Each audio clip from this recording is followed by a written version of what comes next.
Assalamualaikum warahmatullahi wabarakatuh. Nama saya Fania Inisya dari kelas 11 Bahasa dan Budaya. Hari ini saya akan menjelaskan materi akidah akhlak mengenai fungsi dan kedudukan marifat. Dari segi bahasa, marifat berarti pengetahuan atau pengalaman. Sedangkan dalam istilah sufi, marifat diartikan sebagai kearifan yang dalam akan kebenaran spiritual. Beberapa sufi mendefinisikannya sebagai perkembangan pengetahuan tentang Allah dalam kesadaran seseorang, yang berarti naiknya diri seseorang ke titik yang merealisasikannya kemanusiaannya dengan semua dimensi dan nilai intrinsiknya. Marifat adalah cahaya yang dipancarkan kepada hati siapa saja yang dikehendakinya. Ini merupakan pengetahuan hakiki yang datang melalui penyingkapan, penyaksian, dan cita rasa. Pengetahuan ini berasal dari Allah. Imam Ja'far al-Shadiq mengatakan para ahli marifat berada bersama orang-orang, sedangkan hatinya bersama Allah.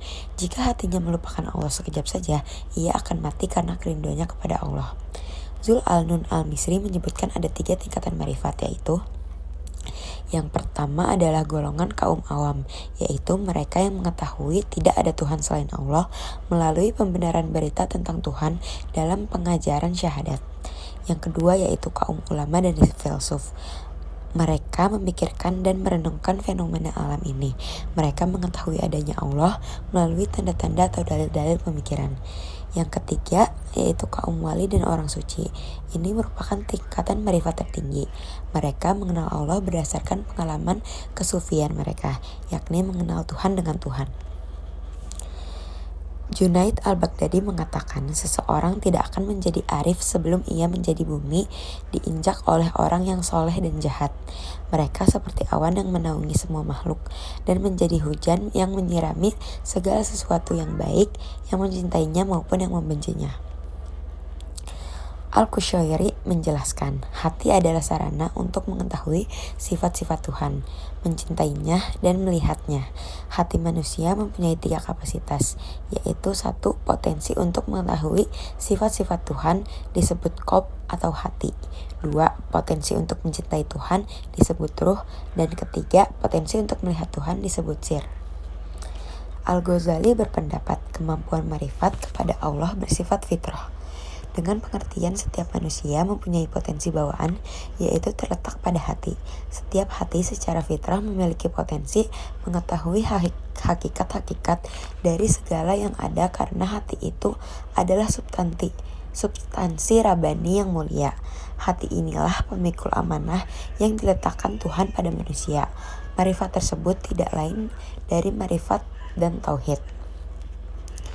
Hati itu menurut Al-Ghazali memiliki 2 gerbang, yaitu 1. Gerbang yang menghadap ke alam yang dapat ditangkap oleh indera badan, dan 2. Gerbang yang menghadap ke alam gaib yang tidak dapat ditangkap oleh indera badan. Oleh sebab itu, hati mempunyai 2 potensi, yaitu yang pertama, potensi untuk memiliki pengetahuan yang memasuki gerbang pertama yang menghadap ke alam materi. Itulah pengertian indrawi yang diupayakan oleh para ilmuwan dan pemikir, dan kemudian pengetahuan-pengetahuan indrawi itu diolah, dianalisa, dan dipertimbangkan akal sehingga dihasilkan pengetahuan rasional, termasuk pengetahuan rasional tentang Tuhan. Pengetahuan indrawi dan rasional yang dicapai melalui gerbang pertama ini masuk ke dalam kategori pengetahuan biasa.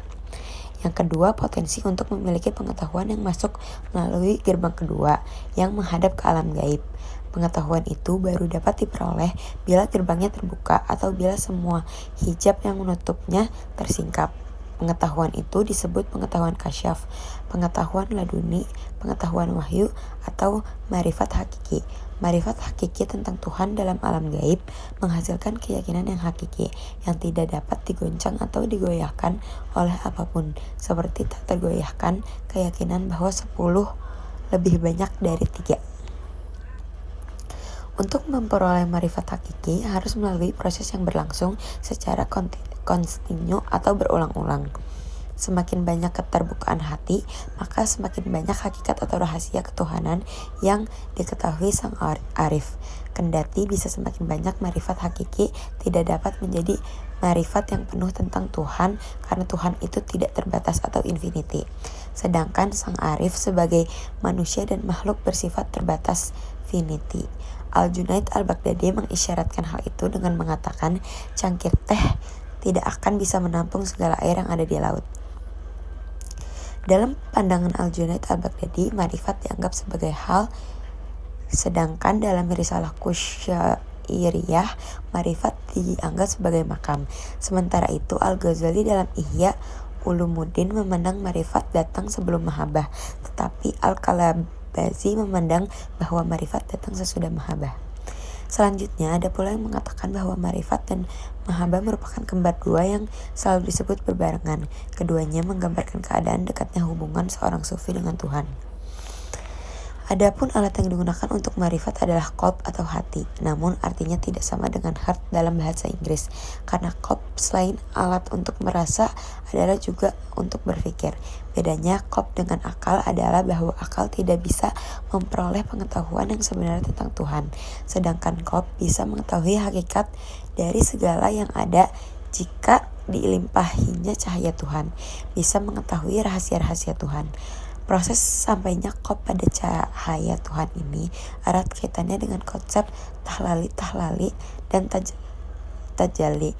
Tahalli yaitu mengosongkan diri dari akhlak tercela dan perbuatan maksiat melalui taubat. Hal ini dilanjutkan dengan tahalli, yaitu menghiasi diri dengan akhlak mulia dan amal ibadah. Firman Allah mengatakan, sedangkan tajalli adalah terbukanya hijab sehingga tampak jelas cahaya Tuhan. Hal ini sejalan dengan firman Allah berikut.